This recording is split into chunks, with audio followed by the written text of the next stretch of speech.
मेरा नाम सम्मन है और मैं नेपाल का रहने वाला हूँ। मैं आपको जो कहानी आज सुनाने जा रहा हूँ वो बिल्कुल सच्ची कहानी है। तो ये कहानी ऐसी है कि मेरे गांव में एक लड़का रहा करता था। वो बिल्कुल मेरे बड़े भैया के जैसा था। तो एक बार वो भैया अपने आगे की स्टडीज करने के लिए काठमांडू चले गए। काठमांडू में वो एक किराए के कमरे में रहते थे।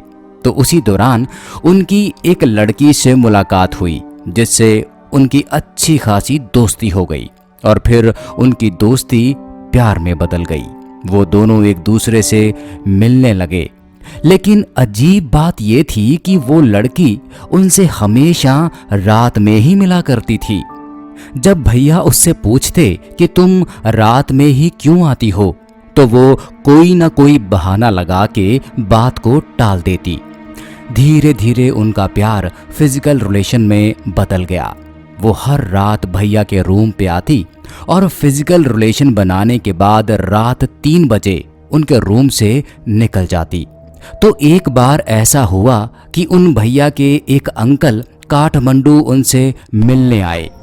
वो आए तो उन्होंने नोटिस किया कि भैया का चेहरा बहुत कमज़ोर लग रहा था। वो देखने में भी बहुत कमज़ोर लग रहे थे और उनका चेहरा बिल्कुल ही बदल गया था। अंकल ने भैया से पूछा तो उन्होंने उनको अपनी पूरी लव स्टोरी के बारे में बता दिया। उनकी बात सुनने के बाद अंकल को शक होने लगा कि ज़रूर कुछ गड़बड़ है। तो उन अंकल ने एक बाबा को वो सारी बात बताई। तो उस बाबा ने उनको एक धागा दिया और बोला कि आज जब वो लड़की तुम्हारे पास आए तो चुपके से उसके कपड़े पर ये धागा बांध देना। वो धागा बहुत ही पतला और लंबा था, कम से कम 1 किलोमीटर लंबा तो होगा। तो भैया ने वैसा ही किया। रात में जब वो लड़की उसके पास आई तो उन्होंने चुपके से उसके कपड़े में वो धागा बांध दिया। फिर सुबह होने पर जब वो उस धागे का पीछा करते हुए गए तो वो एक कब्रिस्तान में पहुंच गए। कब्रिस्तान में उन्होंने देखा कि वो धागा एक कंकाल से बंधा हुआ था। तो उसके बाद उस बाबा ने कुछ मंत्र पढ़कर और हवन वगैरह करके उस चुड़ैल को मुक्ति दे डाली। उस रात के बाद से वो लड़की फिर कभी उनके पास नहीं आई। मेरा नाम विक्की है। मैं 29 साल का हूँ। मैं पंजाब के होशियारपुर का रहने वाला हूँ। आपको ऐसे बहुत से लोग मिलेंगे जो बोलेंगे कि वो भूत प्रेत जैसी चीज़ों पर यकीन नहीं करते। लेकिन आपको बताना चाहता हूँ कि इस दुनिया में अगर भगवान है तो शैतान भी है। मेरी लाइफ में भी ऐसे बहुत से किस्से हुए हैं जब मेरा सामना ऐसी चीज़ों से हुआ है। आज मैं आपको उन्हीं किस्सों में से एक किस्सा बताने जा रहा हूँ।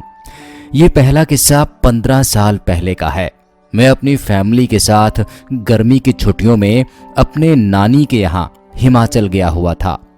वो पूरा पहाड़ी इलाका था और घर भी एक दूसरे से दूर दूर बने हुए थे।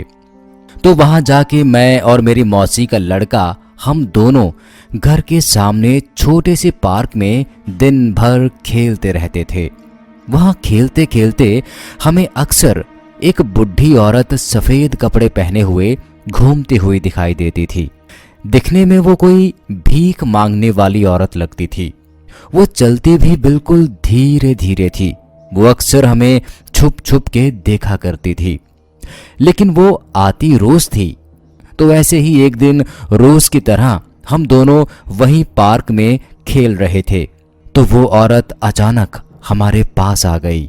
उसका चेहरा ठीक से दिखाई नहीं दे रहा था, धुंधला लग रहा था। पास आके वो मुझसे बोली कि बेटा क्या तुम मुझे पानी पिलाओगे? मुझे बहुत प्यास लगी है।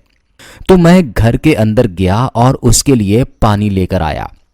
उसने पानी पिया और फिर मुझे और मेरी मौसी के लड़के को खाने के लिए 2 अमरूद दिए और वहां से चली गई।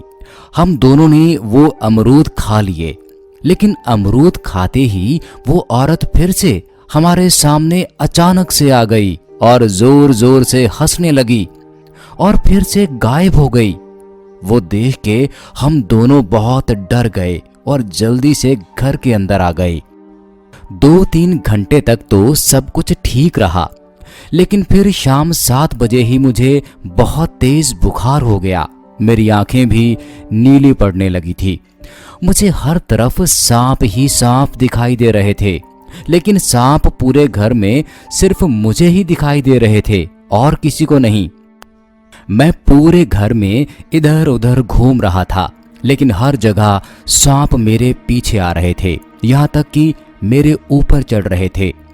मैंने नानी को ये बताया तो नानी तुरंत समझ गई कि किसी ने मेरे ऊपर कुछ करवा दिया है। तो उन्होंने जल्दी से मुझे एक बाबा के पास लेकर जाने को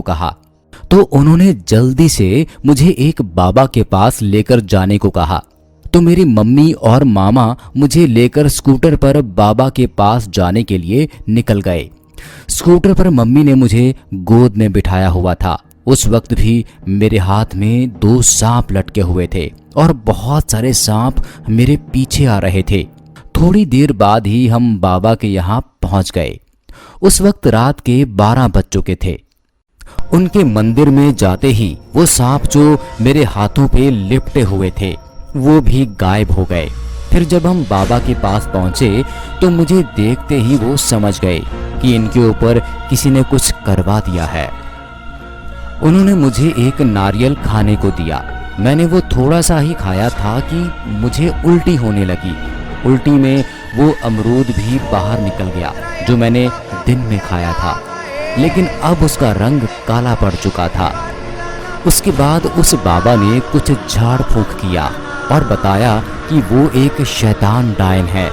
उसने बताया कि तुम्हारे बेटे की कुंडली में कुछ ऐसा है जिसको मारकर वो इसकी आत्मा को कंट्रोल करना चाहती है, और वो बहुत ही ताकतवर डायन है।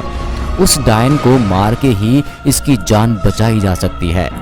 उन्होंने कहा कि मैं इस लड़के के हाथ पैरों पर धागा बांध दूंगा जिससे कि वो इसका कुछ नहीं बिगाड़ पाएगी, मगर आज रात 3 बजे से पहले तुम लोगों को घर पहुंच के इस काले अमरूद को भगवान के सामने आग में जला देना होगा। उन्होंने कहा कि तुम्हारे पास टाइम बहुत कम है, तुम जल्दी से यहाँ से निकल जाओ। तो हम लोग जल्दी से वहाँ से निकल गए। मैं बिल्कुल बेहोश हो चुका था। मामा बताते हैं कि जब हम वहाँ से आ रहे थे तो वो डायन बीच बीच में उनको रास्ते में दिखाई दे रही थी, लेकिन बाबा ने हमें बताया था कि वो हमें सिर्फ डरा सकती है, हमारा कुछ बिगाड़ नहीं सकती। कुछ ही देर बाद हम घर के पास पहुंच गए। हमने देखा कि घर के करीब 200 मीटर दूर एक पेड़ के ऊपर वो औरत बैठी थी और जोर जोर से पेड़ को हिला रही थी।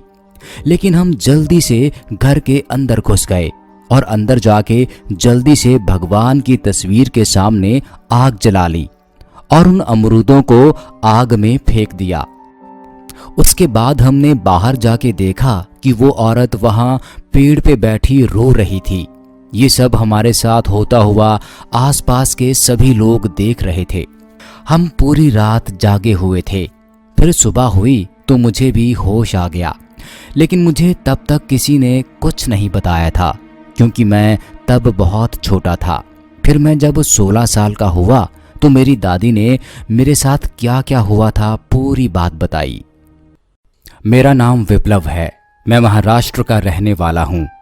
आज मैं आपको एक सच्ची घटना के बारे में बताने जा रहा हूँ। ये घटना मेरे एक दोस्त ने मुझे कुछ दिन पहले ही बताई थी। ये साल 2012 मार्च में उसके साथ घटी थी। तो कहानी कुछ ऐसी है कि उस टाइम उनके एरिया के एक बहुत बड़े बदमाश का मर्डर हुआ था। तो पुलिस ने उसकी डेड बॉडी को शहर के सबसे बड़े गवर्नमेंट हॉस्पिटल में पोस्टमार्टम के लिए भेजा था। वो हॉस्पिटल 6 मंजिल का है, जिसमें पोस्टमार्टम वाला वार्ड सबसे ऊपर वाली मंजिल पर है। वो एक बहुत बड़ा हॉल है जहां एक साथ कम से कम 60-70 लाशें रखी जाती हैं। तो जिस बदमाश का मर्डर हुआ वो उसी हॉस्पिटल में मौजूद था। वो उसका बहुत खास दोस्त था। तो तो अपने दोस्त के मरने के गम में उस दिन उसने बहुत ज्यादा शराब पी ली थी, इतनी ज्यादा कि वो अपने आप को संभाल भी नहीं पा रहा था। वहां उसके दोस्त के और भी बहुत से रिश्तेदार मौजूद थे, तो उनमें से एक ने उसे कहा कि तुमने बहुत ज्यादा शराब पी ली है, तुम नशे में हो, तो तुम थोड़ी देर यहीं सो जाओ, जब हम यहाँ से जाएंगे तो हम तुम्हें उठा देंगे। वो मान गया और जाके एक स्ट्रेचर के ऊपर सो गया। उस आदमी ने उसको एक कंबल से ढक दिया। कुछ देर बाद जब उस डेड बॉडी का पोस्टमार्टम पूरा हुआ तो हॉस्पिटल वालों ने उनको डेड बॉडी हैंड ओवर कर दी। सब लोग वहां से जाने लगे, लेकिन जिस आदमी ने उसको उठाने को कहा था वो उसको उठाना भूल ही गया और वहां से चला गया। हॉस्पिटल के वार्ड बॉय ने उसको स्ट्रेचर पे कंबल में लिपटा देखा तो उसको डेड बॉडी समझ के उसे लाशों के बीच में ले जाके रख दिया और बाहर से ताला लगा दिया। वो रूम तभी खुलता था जब कोई डेड बॉडी या एक्सीडेंट केस आया हो। वो वहीं सोता रहा। फिर जब उसकी आंख खुली तो देखा कि वो एक बहुत बड़े रूम में कई सारे लोगों के बीच में लेटा हुआ है। पहले तो उसको थोड़ा अजीब लगा कि यहाँ इतने सारे लोग क्यों लेटे हैं। उसने अपना मोबाइल निकाल के देखा तो मोबाइल की बैटरी भी खत्म हो चुकी थी। उसने आसपास लेटे लोगों के ऊपर से कंबल हटा के देखा तो सबसे पहले उसको एक बुजुर्ग आदमी लेटा दिखाई दिया। उसने उसको उठाने के लिए उसको पकड़ के जोर जोर से हिलाया, लेकिन कोई जवाब नहीं आया। उसने ध्यान दिया कि वो तो सांस भी नहीं ले रहे थे, तो वो बहुत डर गया। उसने जल्दी से दूसरी लाश का कंबल हटाया जिसमें उसको एक जवान लड़का दिखा। उसके चेहरे पे बहुत सारे घाव थे। फिर उसने तीसरे स्ट्रेचर की लाश का कंबल हटाया तो देखा कि वो एक औरत की लाश थी जो बुरी तरह से जली हुई थी। यह सब देखकर वो इतना डर गया कि वो वहीं पर बेहोश हो गया। फिर 3-4 घंटे बाद उसे होश आया तो उसने देखा कि उस औरत का चेहरा बिल्कुल उसकी आंखों के सामने था। उसे देखकर वह वहां से भागने की कोशिश करने लगा। उसने दरवाजे को धक्का दिया, लेकिन दरवाजा नहीं खुल रहा था। वो 1-1.5 घंटे तक जोर जोर से आवाजें लगाता रहा, लेकिन कोई दरवाजा खोलने नहीं आया। वो संडे का दिन था और संडे के दिन उस हॉस्पिटल में 5वें और 4थे माले पर ताला लगा रहता था। फिर उसने एक स्ट्रेचर के ऊपर से रॉड उठाई और उस रॉड की मदद से दरवाजे को खोलने की कोशिश करने लगा, लेकिन 3-4 घंटे कोशिश करने के बाद भी दरवाजा नहीं खुल सका। हार के वो एक कोने में जाकर बैठ गया। बैठे बैठे उसका नशा करने का मन किया। वो हमेशा अपने पर्स में नशे का सामान रखता था, तो उसने उस नशे को गटक लिया और स्ट्रेचर पर जाके सो गया। फिर उसकी आंख रात 11:30 बजे खुल गई। वो बताता है कि जब वो उठा तो उसको अपने अगल बगल से बहुत सारी आवाज़ें आ रही थी। कोई रो रहा था तो कोई अपने आप को कोस रहा था कि मैं छत से क्यों कूदा, तो कोई बोल रही थी कि मैं उसे जिंदा नहीं छोड़ूंगी, और भी बहुत सी लड़ने झगड़ने की आवाज़ें आ रही थी। उसके बाद वो सब आवाज़ें धीरे धीरे बंद हो गई। वो भी डरता डरता फिर से सो गया। फिर सुबह करीब 9:30 बजे दरवाज़ा खुलने की आवाज़ से उसकी आंख खुल गई। उसने देखा कि 2 लोग एक डेड बॉडी को स्ट्रेचर पर रखकर अंदर ला रहे थे। तभी उन्होंने उसको अंदर खड़ा देखा तो भूत भूत चिल्लाते हुए पोस्टमार्टम रूम की तरफ भागने लगे। वो उसी वक्त वहां से भागता हुआ सीढ़ियों से होता हुआ वहां से बाहर निकल गया। उसके बाद उसने 1 हफ्ते तक किसी से कोई बात नहीं की और ना ही किसी से मिला। ये कहानी करीब 35-40 साल पुरानी है और बिल्कुल सच्ची है। मुझे मेरे पिताजी ने ये कहानी बताई थी। हमारे यहाँ के सभी लोगों को इस कहानी के बारे में पता है। हमारा गांव जहाँ है वो एक पहाड़ी इलाका है। अब तो फिर भी ये इलाका बहुत मॉडर्न हो चुका है, लेकिन 35-40 साल पहले ये इलाका बहुत सुनसान हुआ करता था, ज़्यादा आबादी भी नहीं थी। तो कहानी ऐसी है कि करीब 40 साल पहले हमारे ही गांव का एक फौजी छुट्टी पर आया था। पहाड़ी इलाका था और बहुत पिछड़ा भी था, इसलिए कोई बस या कोई और साधन सीधा गांव तक नहीं आता था। बस सीधा मेन बस अड्डे पर उतारती थी और वहां से पैदल ही गांव तक आना पड़ता था, पहाड़ों के बीच से होते हुए। तो वो फौजी पैदल ही रात के समय सुनसान इलाके से घर आ रहा था। जब वो रास्ते में आ ही रहा था तो उसको सड़क किनारे जंगल में किसी लड़की के रोने की आवाज सुनाई दी। फौजी था इसलिए बहादुर भी था, तो वो जंगल के अंदर गया देखने के लिए कि कौन रो रहा है। कोई और होता तो शायद ही इतनी हिम्मत कर पाता, पर जब वो अंदर पहुंचा तो उसने देखा कि अंधेरे में एक पेड़ के नीचे एक जवान लड़की अकेली बैठी है और रो रही है। वो उसके पास पहुंचा और उससे पूछा कि वो वहां कैसे पहुंची और उसका घर कहाँ है। लड़की जवान थी और बेहद खूबसूरत थी, लेकिन उसको कुछ याद नहीं था। वो लड़की बस रो रही थी और उसने फौजी से उसको अपने साथ ले जाने के लिए रिक्वेस्ट किया। फौजी उस लड़की को अपने घर ले गया। अगले ही दिन पूरे गांव में ये बात फैल गई कि फौजी किसी लड़की को लाया है जंगल से। सबने जानने की कोशिश की कि लड़की कौन है और कहां से आई है, लेकिन उस लड़की को कुछ याद नहीं था। शायद उसकी यादाश्त खो चुकी थी। सबको लगा कि ये लड़की फौजी के घर ही रहने वाली है। फौजी लड़का भी जवान था और उसकी भी शादी नहीं हुई थी। एक ही घर में दो अनजान लड़का और लड़की रह रहे हों तो लोगों का तरह तरह की बात करना लाजमी था। इसलिए उस फौजी लड़के के घर वालों और गांव वालों ने फैसला किया कि उन दोनों की शादी कर दी जाए। लड़की ने भी हाँ कर दी। लड़की बहुत सुंदर थी, इसलिए फौजी लड़का भी मान गया। लेकिन शादी से पहले उस लड़की ने फौजी लड़के के सामने एक शर्त रख दी। उसने बोला कि मैं तुम्हारी हर बात मानूंगी, घर का सारा काम करूंगी, बस तुम कभी भी बिना दरवाजा खटखटाए मेरे कमरे के अंदर मत आना। लड़का शर्त मान गया और दोनों की अच्छे से शादी कर दी गई। सब कुछ अच्छा चल रहा था। 10-12 साल बीत गए। दोनों के 3 बच्चे भी हो गए थे। फौजी लड़का बीच बीच में छुट्टियों पर आता रहता था और फिर वापस चला जाता था। एक बार वो छुट्टियों पर घर आया हुआ था और वो बस जाने ही वाला था। सुबह अच्छे से तैयार होकर खाना भी खा लिया। उसकी पत्नी ने खाना बना दिया था। फिर वो जाने के लिए घर से बाहर चला गया और कुछ ही दूर जाने पर उसको याद आया कि वो घर पर कुछ भूल गया है। तो वो जल्दी जल्दी घर वापस आया। जल्दबाजी में उसको अपनी पत्नी की वो बात याद नहीं रही कि उसको बिना दरवाजा खटखटाए अंदर नहीं जाना है, और वो जल्दबाजी में ऐसे ही दरवाजे के अंदर घुस गया। अंदर घुसते ही उसने जो देखा उसको देखकर उसके होश उड़ गए। उसने देखा कि कमरे के अंदर उसकी पत्नी मिट्टी के चूल्हे पर रोटी बना रही है और उसका एक पैर चूल्हे के अंदर रखा हुआ था। जलती आग के अंदर बाल बिखरे हुए थे। ये देखकर उसकी चीख निकल गई।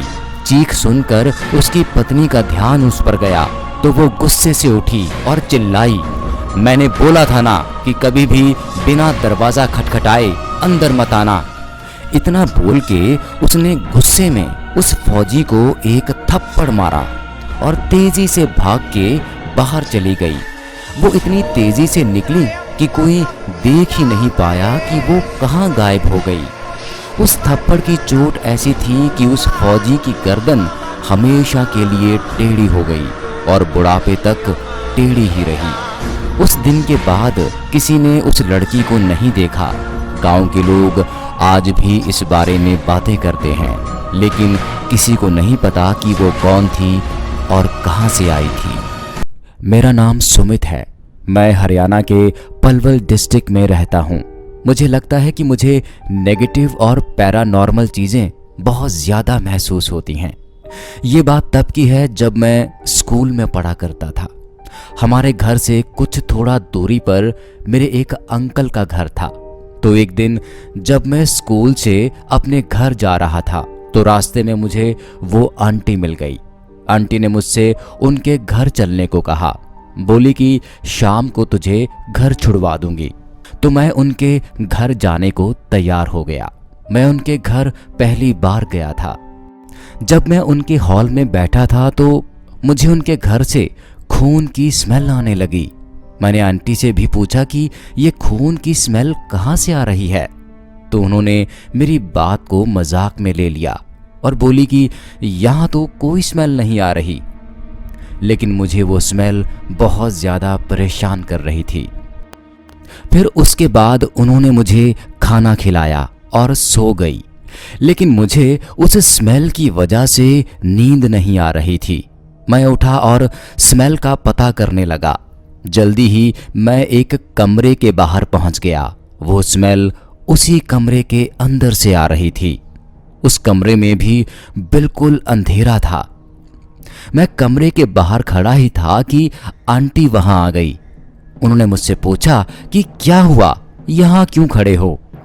मैंने उनसे कहा कि वो स्मेल इसी कमरे के अंदर से आ रही है। ये कमरा किसका है? तो उन्होंने बताया कि ये कमरा उनकी बेटी का है जो 8th क्लास में पढ़ती है। उन्होंने बताया कि इस कमरे में ज़्यादातर अंधेरा ही रहता है। जब भी नया बल्ब लगाते हैं तो वो कुछ ही दिनों में अपने आप खराब हो जाता है। मैंने कहा स्मेल तो इसी कमरे में से आ रही है। तो वो बोली नहीं, ऐसा कुछ नहीं है, चलो यहाँ से चलते हैं। फिर कुछ देर बाद उनकी बेटी भी स्कूल से वापस आ गई और मेरे साथ खेलने लगी। लेकिन खेलते खेलते अचानक से वो गुस्सा करने लगी। मैंने अपने कानों से उसकी आवाज को बदलते हुए सुना था। उसकी आवाज एकदम से भारी हो गई थी और वो बहुत गुस्से में मुझे देख रही थी। मैं बहुत डर गया और चिल्लाने लगा तो वो अचानक से नॉर्मल हो गई। मैं उसी वक्त अपना बैग उठाकर अपने घर की ओर भागा। घर जाके मैंने अपने मम्मी पापा को इस बारे में बताया तो मेरे पापा ने अंकल से इस बारे में सारी बात की और अगले दिन मैं अपने पापा के साथ एक तांत्रिक को लेकर उनके घर पहुंच गया। उनके घर जाते ही तांत्रिक ने बताया कि यहाँ कुछ बहुत बुरा है और यहाँ पूजा करनी होगी। अगले दिन उन्होंने पूजा की और बताया कि जिस जमीन पर यह घर बना है उसमें किसी की लाश को दफनाया गया है और वो लाश तुम्हारे घर के पीछे वाले कमरे के ठीक नीचे है। तांत्रिक ने भी उस लड़की का कुछ उपाय किया और उसको रोज पूजा करने के लिए बोला।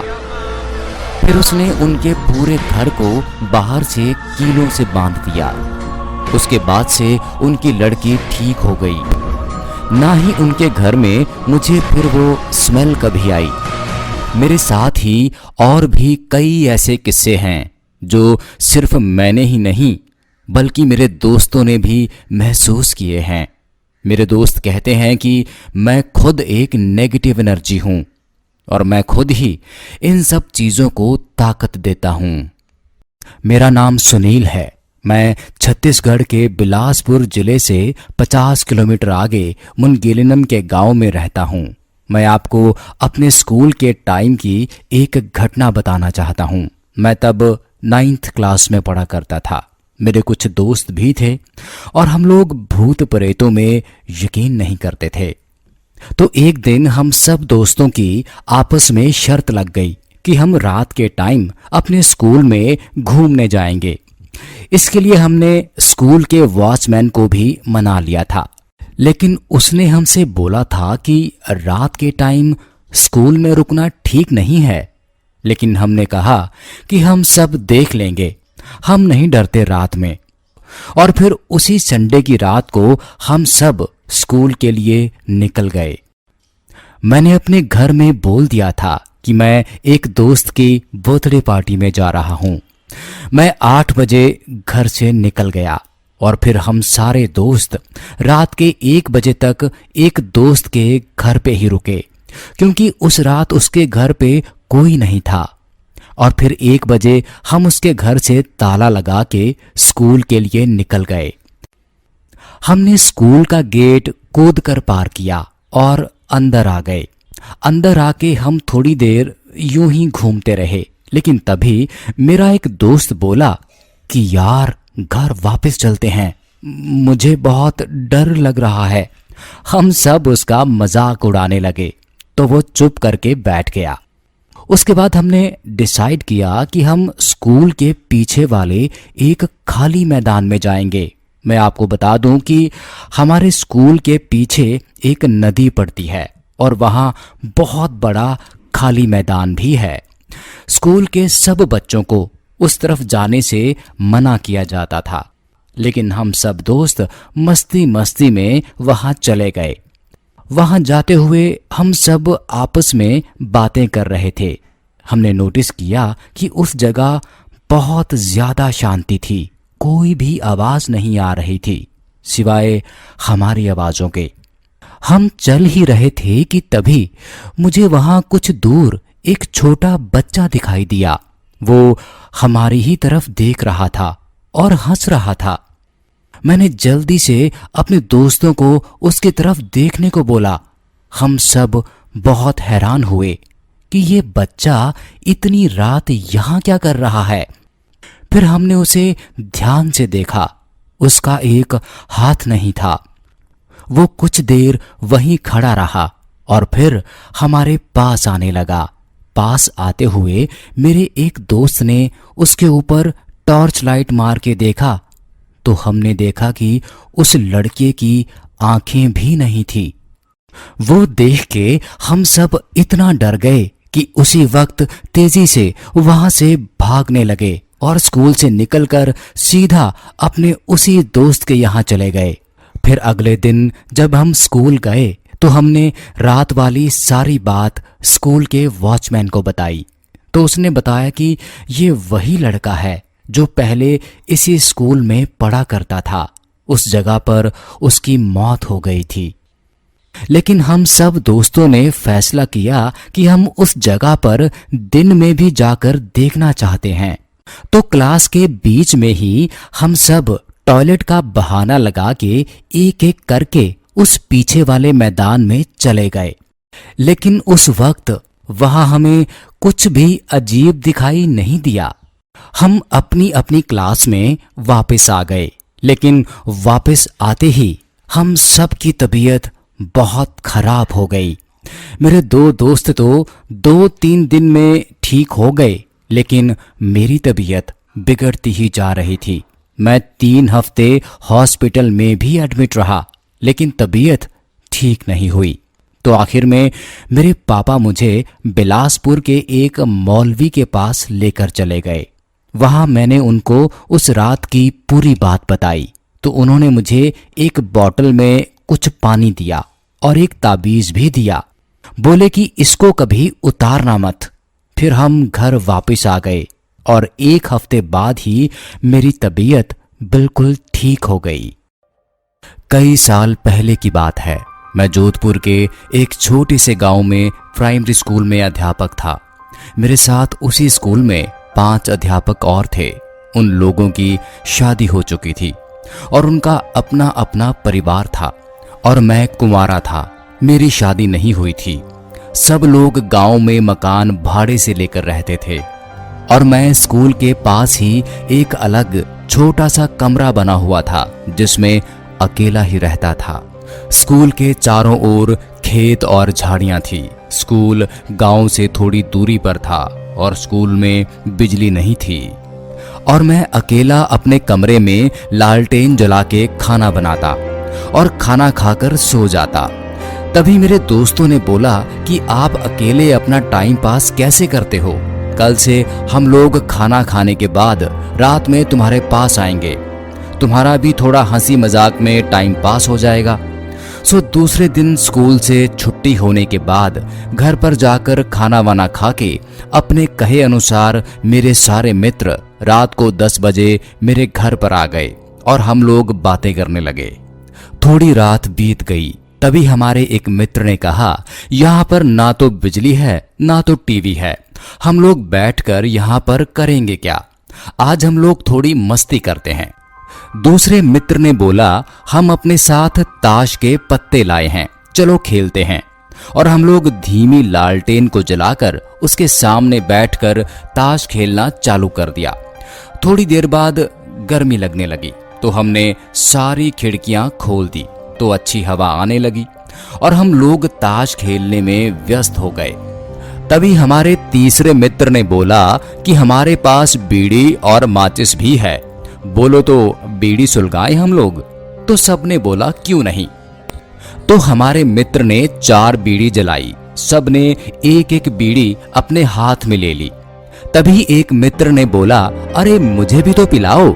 हमने हंसकर बोला, क्यों मजाक कर रहे हो, अभी तो तुमने बीड़ी अपने हाथ में पकड़ी थी। तो उसने बोला, मुझे तो कोई बीड़ी नहीं मिली। हमने सोचा यह मजाक कर रहा है और हमने बात को हंसी में टाल दिया। दूसरे दिन मेरे मित्र लोग मेरे घर पर फिर से आए और ताश के पत्ते खेलने लगे। यह सिलसिला फिर देर रात तक चलता रहा। तभी मुझे लगा कि खिड़की से कोई लंबा सा हाथ अंदर आया और मेरी बीड़ी लेकर चला गया। तब तो मानो मेरे होश उड़ गए, लेकिन उसका चेहरा हमें दिखाई नहीं दिया क्योंकि बाहर अंधेरा था और अंदर लालटेन धीमी जल रही थी। यह घटना 4-5 दिन तक मेरे साथ होती रही। तो मैंने छठे दिन जब सवेरे मेरे मित्र लोग स्कूल में पढ़ाने आए तब मैंने यह बात सबको बताई। सबने बोला कि हाँ, हमने भी सुना है कि स्कूल के अंदर किसी अध्यापक ने किसी कारण बस जहर खाकर आत्महत्या कर ली थी और उसी की आत्मा आज भी स्कूल के आसपास भटकती रहती है।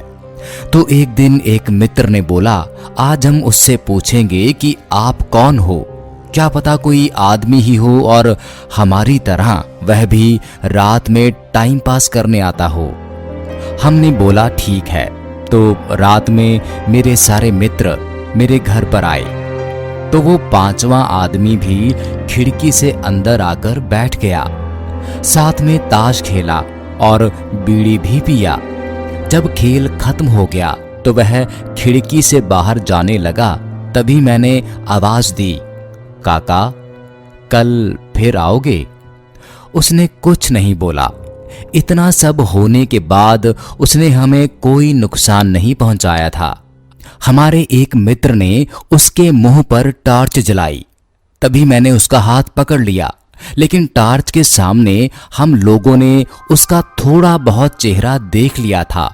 वह काला काला आदमी, मटमैली सफेद रंग की धोती और मुंह पर बहुत सारे चेचक के निशान थे। हम सब लोग बहुत डर गए। सबने बोला चलो गांव वालों को बताते हैं। हमने बोला नहीं, बच्चों के भविष्य का सवाल है, नहीं तो कोई अपने बच्चों को स्कूल में पढ़ने के लिए नहीं भेजेगा। तभी एक मित्र ने बोला, चलो कुछ ऐसा करते हैं कि जहां इसे जलाया गया था वहां पर बीड़ी, माचिस और ताश के पत्ते रखाते हैं, क्या पता इसको भी इन चीजों में दिलचस्पी हो तो रात में वह आदमी अंदर खेलने नहीं आया। हम लोग ऐसा 4-5 दिन में एक बार रख के आ जाते थे। एक बार गांव वालों ने देख लिया और पूछा तो हमने सारी बात सच सच बता दी। तब से आज भी वहां पर गांव वाले बीड़ी, माचिस और ताश के पत्ते हफ्ते में एक बार जरूर चढ़ाते हैं और आज भी वह आत्मा किसी को परेशान नहीं करती।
मैं दिल्ली के एक फैक्ट्री में साफ सफाई का काम करता हूँ।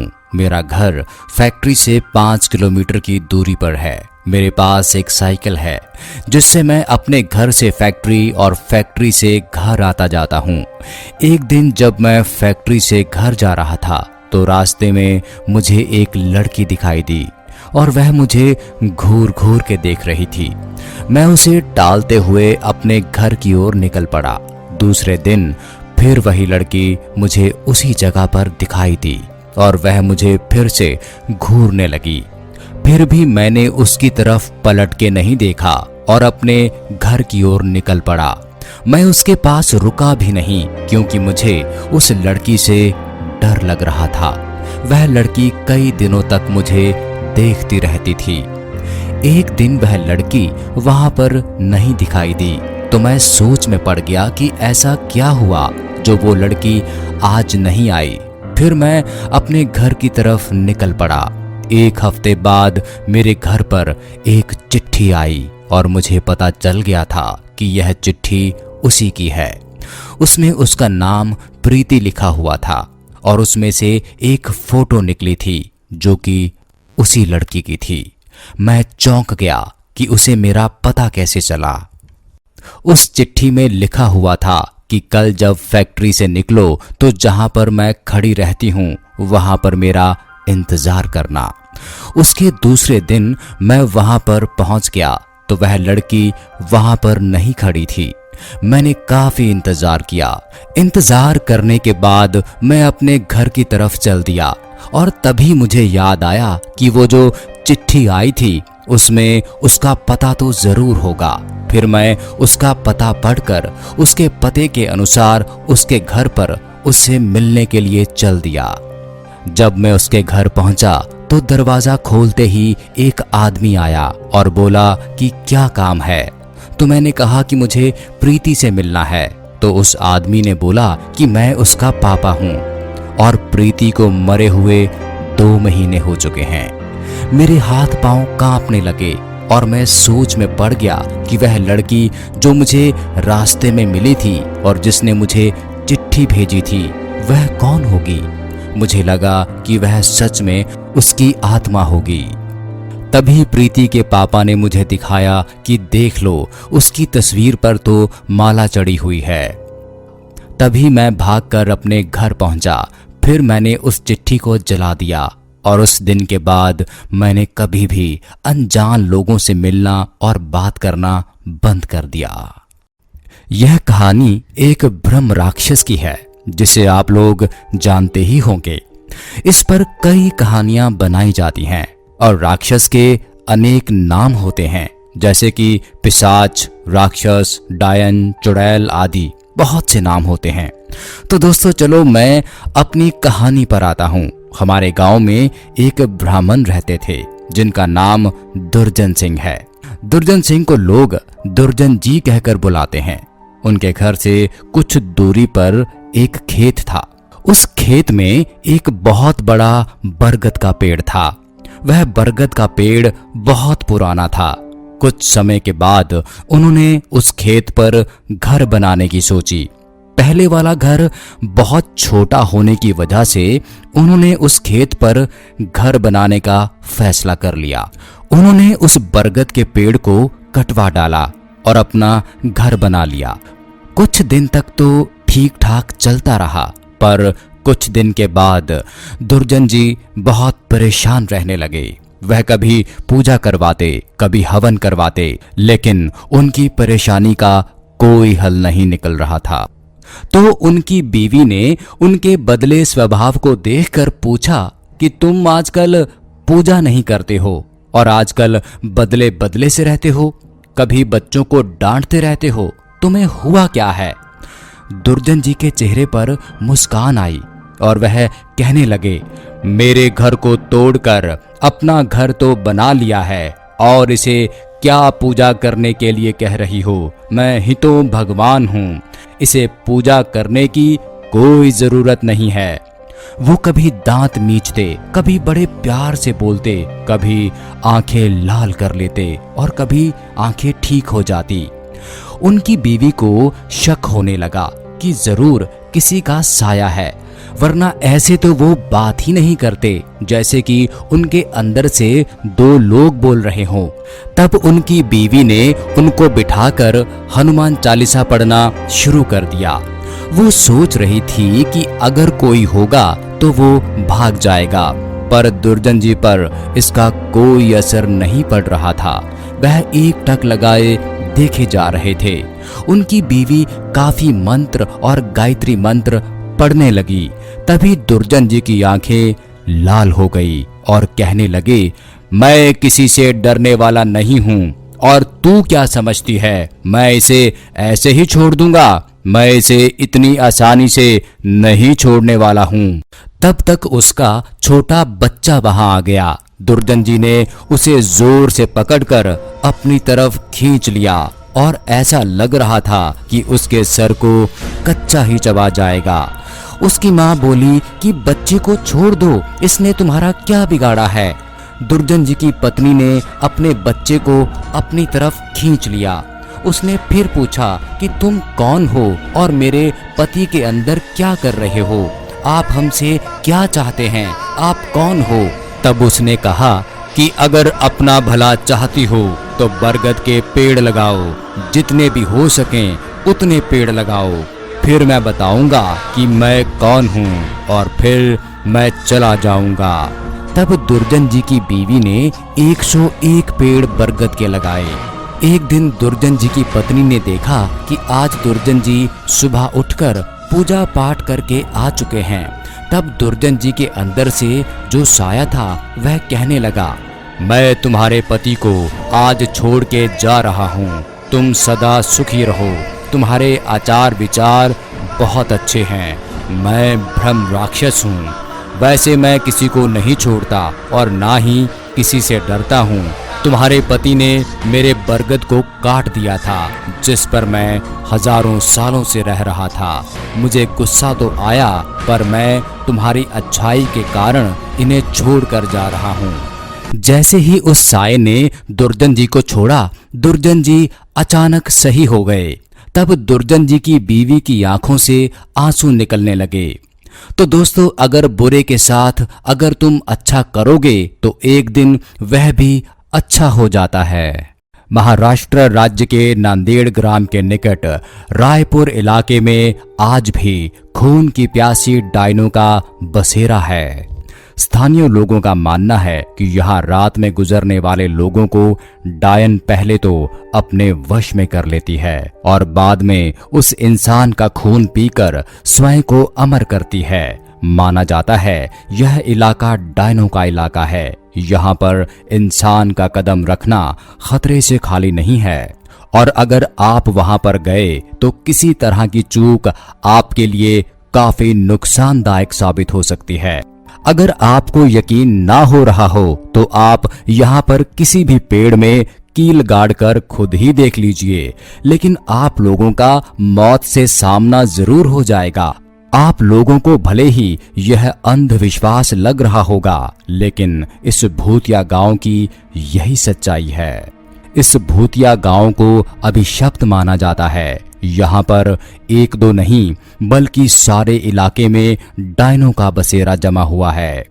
नांदेड़ के निकट इस छोटे से गांव में डायनों का अब पूरा राज्य बसा हुआ है। यहाँ पर ऐसा माना जाता है कि पहले यहाँ एक डायन रहा करती थी, लेकिन उस डायन ने गांव की कुछ और लड़कियों की आत्मा को अपने वश में कर लिया है और अब उनको भी अपने साथ ले आई है। आज वही लड़कियां इन डायनों के साथ मिलकर खुद को अमर रखने की कोशिश करती हैं। यह गांव की वही जगह है जहां वास्तविकता में यहाँ के पुरुषों को रात में निकलने पर प्रतिबंध है। कब किस कौन सी जगह पर डायन उन्हें अपने वश में कर ले कोई नहीं जानता। अभी तक यहाँ पर कुल 42 ऐसे मामले आ चुके हैं जिनमें से पुरुष लापता हो गए हैं, लेकिन उनका अभी तक कोई अता पता नहीं चला। यही माना जाता है कि डायन ने उन पुरुषों को मार दिया होगा। रायपुर में पेड़ों को काटने पर भी प्रतिबंध लगा हुआ है। यहाँ पेड़ों के ऊपर डायनों के रहने की बात बताई जाती है।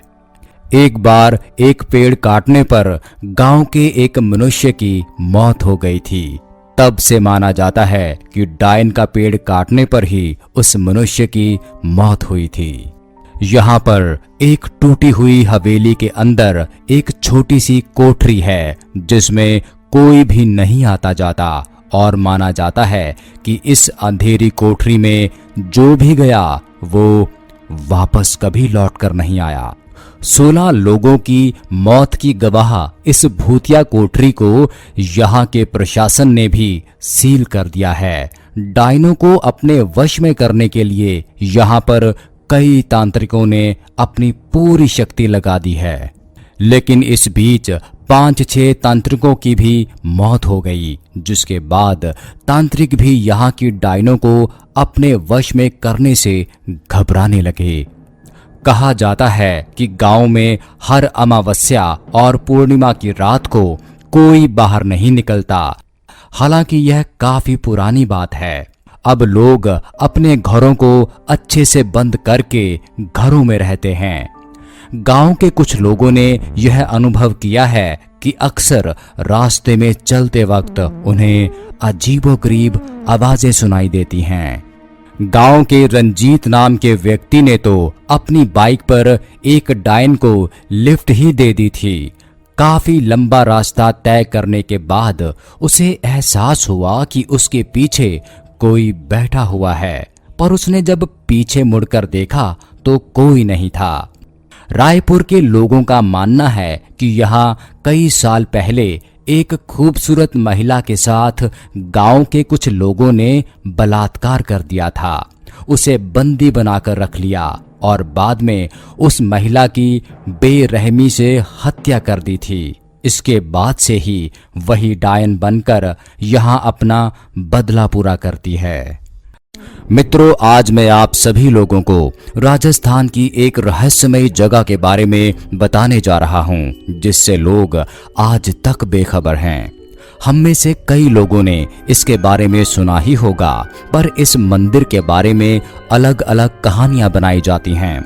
इस मंदिर के बारे में ऐसा कहा जाता है कि शाम ढलने के बाद इस मंदिर में कोई नहीं रुकता और इसके आसपास घूम भी नहीं सकता, क्योंकि जो भी इसके अंदर या आसपास शाम ढलने के बाद जाता है तो वह इंसान पत्थर में बदल जाता है। इसमें कितना झूठ या कितनी सच्चाई है, यह तो आप लोगों को वहां जाकर ही पता चलेगा। आप लोगों को मैं इस रहस्यमय जगह के इतिहास के बारे में बताने जा रहा हूं कि किराड़ू मंदिर राजस्थान के बाड़मेर जिले के हाथमा गांव में स्थित है, जिसे 11वीं शताब्दी में बनाया गया था। यह मंदिर इतना सुंदर बना कि इस मंदिर को राजस्थान का खजुराहो कहते हैं। लेकिन 900 साल पुराने इस मंदिर की तरफ कई लोगों का ध्यान गया ही नहीं, जिसके कारण यह मंदिर गुमनाम अंधेरों में छिपा हुआ है। इस मंदिर में एक मंदिर शिव जी का है और दूसरा मंदिर विष्णु जी का। इस मंदिर की दीवारों पर कलाकृतियां बनी हुई हैं जो आपको इतिहास की याद दिला देंगी। इस मंदिर के इतिहास के बाद इस मंदिर के रहस्य के बारे में बात करते हैं। वहां के लोगों के अनुसार आज से करीब 900 साल पहले यह किराड़ू में परमार वंश का राज्य हुआ करता था। उस समय में एक दिन एक साधु अपने कुछ शिष्यों के साथ यहाँ पर रहने को आए थे और यहाँ पर कुछ दिन बिताने के बाद उन्होंने सोचा कि थोड़ा और घूमने का निश्चय किया जाए। एक दिन वह शिष्यों को बिना बताए रात को कहीं पर निकल पड़े। उनके जाने के कुछ दिनों बाद सारे शिष्य बीमार हो गए और उन्होंने गांव वालों से मदद मांगी तो गांव वालों ने मदद करने से इनकार कर दिया। केवल एक कुम्हारिन ने निस्वार्थ भाव से उनकी सेवा की ताकि उनका स्वास्थ्य ठीक हो जाए। साधु घूमने के बाद उसी जगह पर पहुंचे तो उन्होंने अपने शिष्यों को कमजोर हालत में देखकर गुस्सा किया। उन्होंने सारे गांव वालों से कहा कि जिस जगह पर इंसान इंसान की मदद नहीं करता उनको जीने का क्या हक है, और तभी उन्होंने पूरे गांव को पत्थर बनने का श्राप दे दिया। शिष्यों की सेवा करने वाली कुम्हारिन को इससे अछूता रखा और शाम ढलने से पहले ही उसे यहाँ से पीछे मुड़े बिना ही जाने के लिए कह दिया। लेकिन उस महिला ने गलती से पीछे देख लिया और वह भी पत्थर की मूर्ति बन गई। नजदीक गांव वालों के पास आज भी उस कुम्हारिन की मूर्ति है। इसलिए प्राचीन समय में लोग हमेशा साधु महात्माओं को खुश रखते थे। इस श्राप के बाद कोई भी शाम ढलने के बाद उस मंदिर में नहीं जाता। स्वागत है आपका हॉन्टेड नेटवर्क 33 में। मैं अपना नाम नहीं बताना चाहता, लेकिन मैं कोलकाता का रहने वाला हूं। मैं आपको 2 सच्ची घटनाओं के बारे में बताना चाहता हूं। ये पहली घटना 2013 की है। मैं तब 9th क्लास में पढ़ा करता था। हमारे घर में सिर्फ मैं और मेरे मम्मी पापा ही रहते थे। तो कहानी ऐसी है कि जिस घर में हम लोग रहते थे, ठीक उस घर के सामने वाले घर में एक फैमिली रहती थी जिसमें एक औरत भी थी। तो अचानक एक दिन उस औरत ने अपने बाथरूम में फांसी लगा के सुसाइड कर लिया। उसने सुसाइड क्यों किया ये किसी को नहीं पता। उसके 2 बेटे थे जिनमें से छोटा बेटा उसे बहुत प्यार करता था। उसकी मौत के कुछ दिन बाद तक तो सब कुछ ठीक चलता रहा, लेकिन फिर उनके घर में अजीब अजीब चीजें होने लगी। जब भी उनके घर में कोई नहीं होता था, उनके घर की लाइटें अपने आप जलने बुझने लगती। रात में उनके घर से बर्तनों के गिरने की आवाजें आती और भी अजीब अजीब चीजें उनके घर पे होने लगी थी। उनके घर की खिड़की हमारे दरवाजे के ठीक सामने दिखाई पड़ती थी। खिड़की पर शीशा नहीं था, सिर्फ ग्रिल लगी थी और हम जब भी अपने घर से बाहर निकलते तो खिड़की से उनका पूरा घर दिखाई देता था। फिर एक रात उनके घर के सब लोग अपने किसी रिश्तेदार के यहाँ गए हुए थे। उन्होंने खिड़की पर पर्दा तो लगाया था, लेकिन वो ठीक से नहीं लगा था। अंदर का पूरा घर दिखाई पड़ रहा था। तो रात में टॉयलेट जाने के लिए उठा। हमारा टॉयलेट घर के बाहर बना था, तो टॉयलेट जाने के लिए मैंने मम्मी को भी उठा लिया। फिर बाहर निकल के मैंने दरवाजा बंद किया ही था कि मेरा मन किया कि उस घर में झांक के देखता हूँ कि असल में वहां से कैसी आवाजें आती हैं। उनके घर में कोई था भी नहीं, इसलिए कोई मुझे उनके घर में देखते हुए देख भी नहीं सकता था। तो मैंने हिम्मत करके पर्दा हटाया और एक आंख से उनकी खिड़की में देखने की कोशिश करने लगा। उनके घर में एक छोटा सा लाल रंग का बल्ब जल रहा था, जिसकी हल्की हल्की रोशनी में मैंने जो देखा मेरे तो होश ही उड़ गए। मैंने देखा कि उनके घर की अलमीरा खुली हुई थी और उस अलमीरा के अंदर से कोई औरत बहुत ही गुस्से से कपड़े निकाल के बाहर फेंक रही थी। वो देख के मैं तो डर के मारे वहीं जम गया। मुझे पता नहीं क्या हुआ, मैं हिल भी नहीं पा रहा था। तो मेरी मम्मी ने मुझे जोर से आवाज दी तो मैं एक झटके से वहां से हिला। मैंने मम्मी को कुछ नहीं बताया और चुपचाप आके सो गया। फिर अगले दिन मैंने मम्मी को सब कुछ बताया तो मम्मी ने मुझे बहुत डांट लगाई। फिर कुछ टाइम बाद मेरे साथ ही ये दूसरी घटना हुई। उन दिनों हमारे घर की फाइनेंशियल कंडीशन कुछ ठीक नहीं थी। पापा नाइट ड्यूटी करते थे और मम्मी भी शादियों में केटरिंग का काम करती थी, इसलिए कई बार मम्मी को रात में घर आने में काफी देर हो जाया करती थी। तो एक रात ऐसे ही मम्मी ने मुझे फोन करके बताया कि उनको वापस आते आते रात के 1 बज जाएंगे। पापा भी ड्यूटी पर गए हुए थे। तो रात में मैं घर पे अकेला ही लाइट और टीवी चला के लेटा हुआ था, जिससे कि मुझे डर न लगे। तो रात के 12 बजे जब मुझे नींद आने लगी तो मैंने रिमोट से टीवी बंद कर दिया और चादर ओढ़ के सोने की कोशिश करने लगा। मैंने आंखें बंद की ही थी कि मुझे घर के बाहर से पायल की आवाज आने लगी, जैसे कोई पायल पहन के हमारे घर के सामने चल रहा हो। वो सुन के मैं डर गया और जल्दी से टीवी ऑन कर दिया। फिर थोड़ी देर बाद 12:30 बजे के करीब मैं फिर से टीवी बंद करके सोने के लिए लेट गया, लेकिन इस बार फिर से आंखें बंद करते ही मुझे वही पायल की आवाजें सुनाई देने लगी, जैसे कि कोई पायल पहन के भाग रहा हो। मैं बहुत डर गया और उठ के बैठ गया। तब 1 बजने ही वाला था। मम्मी के आने का भी टाइम हो रहा था। मुझे बहुत तेज नींद आ रही थी, लेकिन वो आवाज मुझे सोने ही नहीं दे रही थी। तो मैं गुस्से में उठा और सोचा कि जाके देखता हूँ आवाज आ कहां से रही है। लेकिन मैं जैसे ही दरवाजे के पास पहुंचा तभी किसी ने दरवाजा खटखटाया। मैंने दरवाजा खोला तो देखा मम्मी बाहर खड़ी थी। मैंने मम्मी से पूछा कि बाहर कोई और भी है क्या? मम्मी बोली नहीं, कोई नहीं है। मैंने जल्दी से दरवाजा बंद कर दिया। फिर मम्मी बोली कि अब तो जाके सो जा। फिर अगले दिन हमें पता चला कि रात सिर्फ मेरे साथ नहीं बल्कि पूरे मोहल्ले के बहुत से लोगों ने वो पायल की आवाजें सुनी, यहाँ तक कि मेरी मम्मी ने भी।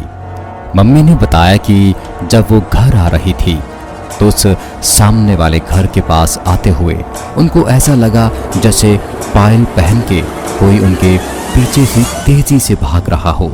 और उसी वक्त उनको पता नहीं क्या हुआ, उनका शरीर बहुत भारी होने लगा। वो वहां से हिल भी नहीं पा रही थी, लेकिन फिर किसी तरह वो बहुत हिम्मत करके आगे बढ़ी और घर आ गई। पास के एक भाभी ने भी बताया कि रात को जब उनके घर के बाहर से पायल की आवाज सुनाई दे रही थी तो उन्होंने दरवाजा खोल के देखा तो देखा कि एक औरत उनके घर के बाहर नाच रही थी। उस रात मोहल्ले के सब लोगों ने कुछ न कुछ महसूस किया था। आज उस घर को तोड़ के वहां पे एक बिल्डिंग बना दी गई है।